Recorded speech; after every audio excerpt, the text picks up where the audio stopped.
نحمده ونصلي على رسوله الكريم أما بعد فأعوذ بالله من الشيطان الرجيم بسم الله الرحمن الرحيم۔ السلام علیکم دوستو، آج ہم ایک عظیم قرآنی دعا کا ذکر کریں گے جو ہمیشہ ہمارے دلوں کو سکون اور ہمارے اعمال کو نکھارتی ہے۔ کیا آپ نے کبھی اللہ سے اپنی اولاد کے لیے کوئی خاص دعا کی ہے؟ اگر نہیں کی تو آج ہم آپ کو قرآن کریم سے ایک ایسی دعا بتائیں گے جو آپ کو ہر روز مانگنی چاہیے۔ سوچئے کون سی دعا ہے جو شکر اور صالح اولاد کی مانگ کے لیے سب سے بہترین ہے۔ چلیں آج اس کا جواب قرآن میں ڈھونڈتے ہیں۔ سورہ احقاف کی آیت نمبر 15 میں اللہ تعالیٰ نے ہمیں ایک بہت پیاری اور خوبصورت دعا سکھائی ہے۔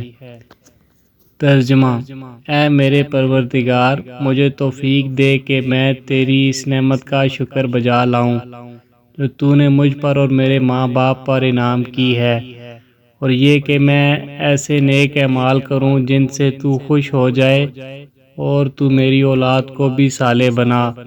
میں تیری طرف رجوع کرتا ہوں، میں مسلمانوں میں سے ہوں۔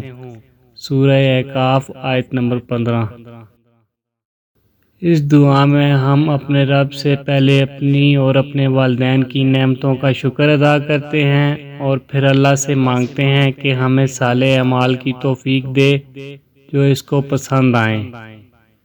اور سب سے خاص بات یہ ہے کہ ہم اپنی اولاد کے لیے بھی دعا کرتے ہیں کہ وہ بھی نیک اور صالح ہو۔ یہ دعا سورہ احقاف آیت نمبر 15 میں موجود ہے۔ حدیث میں بھی نبی کریم صلی اللہ علیہ وآلہ وسلم نے اپنی اولاد کے لیے ہمیشہ دعا کرنے کی تاکید کی ہے۔ حضرت محمد صلی اللہ علیہ وآلہ وسلم نے فرمایا، والد کی دعا اپنی اولاد کے لیے قبول ہوتی ہے۔ جامع ترمذی حدیث نمبر 1905۔ تو دوستو، آج ہی سے اپنے لیے، اپنے والدین کے لیے، اپنی اولاد کے لیے یہ پیاری دعا کو اپنی زندگی کا حصہ بنا لیں۔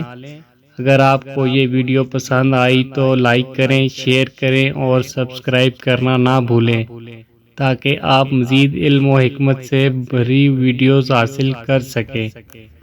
اللہ ہم سب کو نیک و صالح اعمال کی توفیق دے، آمین۔ اللہ ہم سب کی زندگیاں صالح بنائے اور ہمیشہ ہمیں اپنی نعمتوں کا شکر ادا کرنے والا بنائے، آمین یا رب العالمین۔ اللہ تعالی ہمیں دین کی صحیح سمجھ عطا فرمائے اور عمل کی توفیق دے، آمین۔